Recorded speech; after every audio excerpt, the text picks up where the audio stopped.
Los mismos discípulos quedaron pasmados de asombro al ver la multitud que había venido para oír a Jesús de Nazaret. Ellos buscaron sitio como pudieron y con ávido interés recibían las enseñanzas y explicaciones de las preguntas que les formulaban. Mientras escuchaban aquellas palabras de vida, relacionaban lo que les habían enseñado y sus dudas y perplejidades se disipaban. Y cuanto más oían, la fe y la convicción los conducía a aceptar el Cristo o Mashiach. Pero el día declinaba y ansiaban oír más. Además, querían que sus familiares y amigos pudiesen recibir el testimonio directo de estas poderosas palabras. Entonces, los samaritanos le rogaron que se quedase con ellos y se quedó allí 2 días.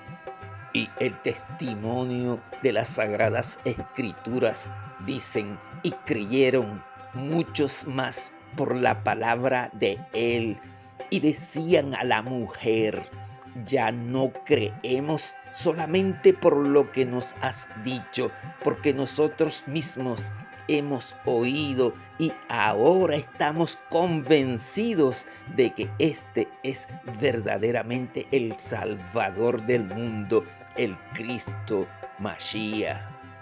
Los samaritanos creían que el Mesías había de venir como el Redentor, no solo para los judíos, sino para el mundo.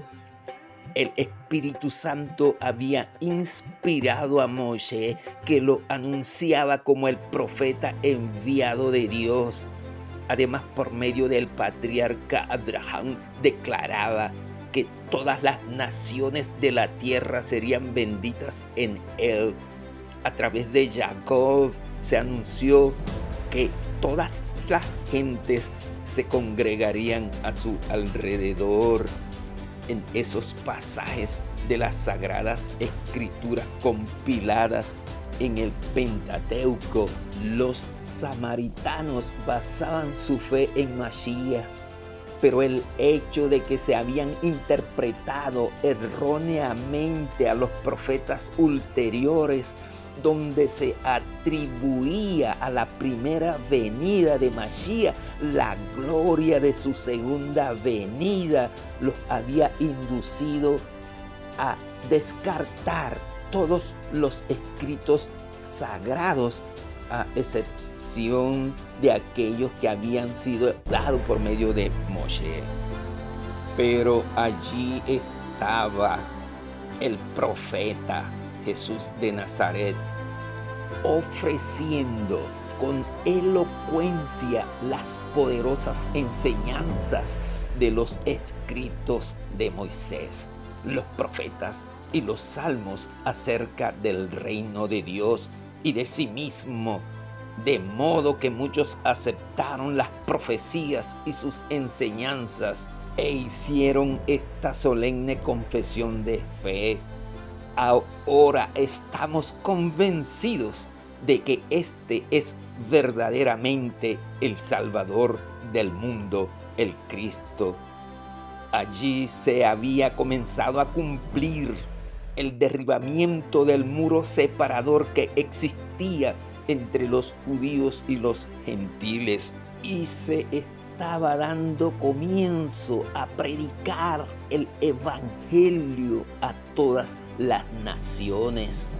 Jesús de Nazaret aceptó gustosamente la invitación de los samaritanos y se quedó allí 2 días con ellos. Para los discípulos esto fue una poderosa lección. Además de tener arraigadas muchas de las tradiciones judías, asumían que la lealtad a su propia nación exigía de ellos no menos que la enemistad hacia los samaritanos. Por eso observaban con asombro el comportamiento de Jesús. Aunque no rehusaron a seguir su ejemplo, luchaban en su corazón con sus prejuicios y escrúpulos. Pero gracias a la obra del Espíritu Santo y al bondadoso trato de Jesús, no solo hacia sus anfitriones, sino a sus propios discípulos, que gradualmente fueron comprendiendo que todo maltrato y antipatía debe ser reemplazado por la piedad y la simpatía hasta perfeccionarse en el amor puro que fluye de Dios. Pero solo después del derramamiento sin precedentes del Espíritu Santo, el día del Pentecostés, recordaron los modales del Señor Jesús, sus palabras, el respeto y la ternura hacia estos extraños que muchas veces eran evitados y hasta rechazados. A toda alma, por pecaminosa que sea, el compasivo Salvador le sigue haciendo el mismo ofrecimiento que le hizo a la mujer samaritana. Si me pidieras, yo te daría agua de la vida. Y aunque los modernos seguidores puedan fallar y rehuir al deber de asistir a los menos favorecidos, su amor hacia la humanidad no se deja opacar ni desviar por ninguna circunstancia de nacimiento, nacionalidad o condición de vida. Y nosotros, como los que seguimos su ejemplo y creemos su palabra, no debemos condicionar la invitación del Evangelio y presentarla solamente a unos pocos, a un grupo selecto o a solo los que suponemos nos honrarán aceptando el Evangelio. El mensaje se debe proclamar a todos sin excepción. Ya lo dice las Sagradas Escrituras. Y el espíritu y la esposa dicen ven. Y el que oye diga ven. Y el que tiene sed venga. Y el que quiera tome del agua de la vida gratuitamente. Donde quiera que hayan almas dispuestas para recibir la verdad, el Salvador está listo para darles las instrucciones necesarias. Por medio de su Espíritu Santo les revela al Padre Celestial y la verdadera adoración que debe caracterizar a los verdaderos adoradores para que su servicio o culto de adoración sea genuina en la nobleza de nuestro espíritu, en una actitud de respeto y reverencia hacia su santo nombre, en espíritu y en verdad, que también involucra nuestra lealtad y fidelidad.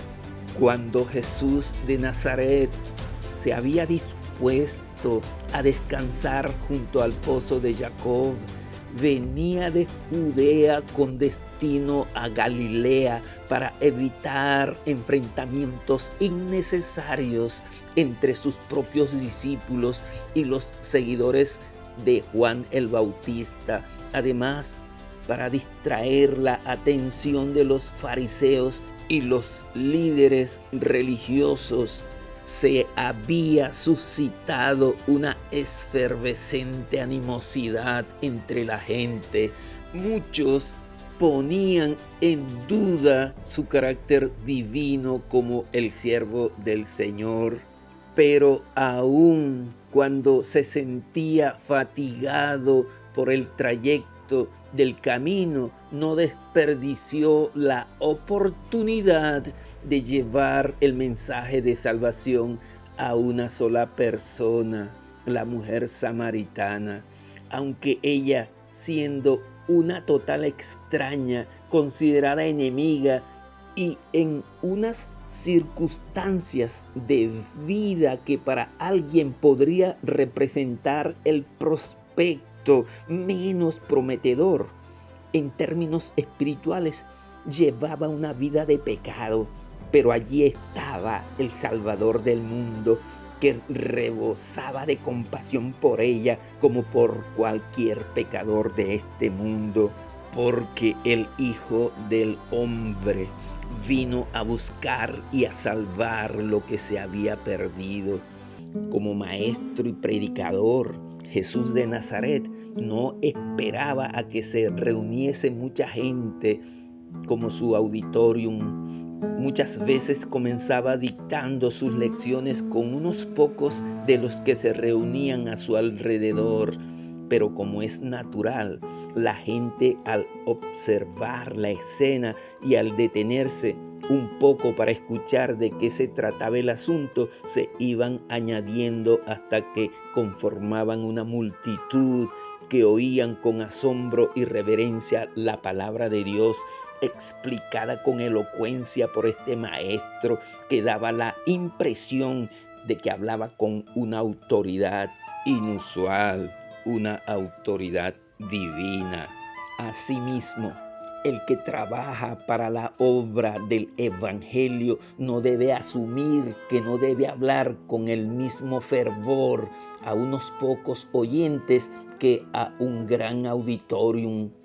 Hasta tal vez haya un solo oyente dispuesto a escuchar el mensaje, pero ¿quién puede decir cuán abarcante y eficiente será su influencia?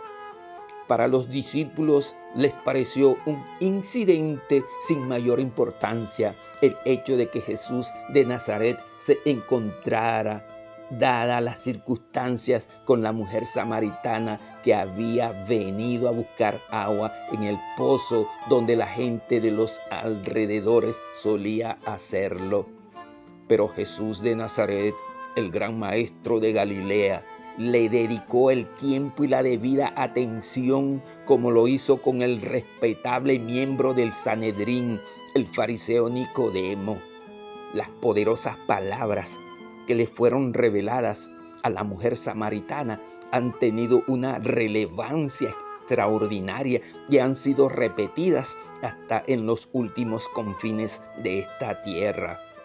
No debemos olvidar que como profeta, Jesús de Nazaret declaró palabras proféticas que han mantenido su vigor espiritual hasta nuestros días y tenemos evidencias contundentes de su cumplimiento, veracidad y vigencia. Un hecho hermosísimo que destaca el Evangelio es que tan pronto como la mujer samaritana en su encuentro con Jesús de Nazaret y creyó en el Salvador del mundo, condujo a otros hacia él.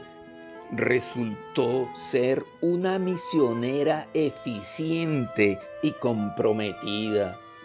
Quizás los discípulos no habían advertido que Samaria era un campo promisorio para el evangelismo, que estaba listo para la cosecha. Por eso el profeta Jesús de Nazaret les había llamado la atención hacia los cultivos de trigo. He aquí os digo, alzad vuestros ojos y mirad los campos, porque ya están blancos para la siega. Por medio de aquella mujer que para muchos era rechazada, toda una ciudad llegó a oír del Salvador del mundo. La luz que ella recibió enseguida estuvo dispuesta a compartir con los suyos. Esta mujer representa la obra de una fe práctica en el Cristo o el Mesías. Cada verdadero discípulo nace en el reino de Dios como un misionero. El que bebe del agua viva, refrigera a otros, se convierte en una bendición para sus semejantes. En un eslabón vivo del mecanismo del plan de salvación para la humanidad. Muchas gracias por su amable atención. Saludos y bendiciones.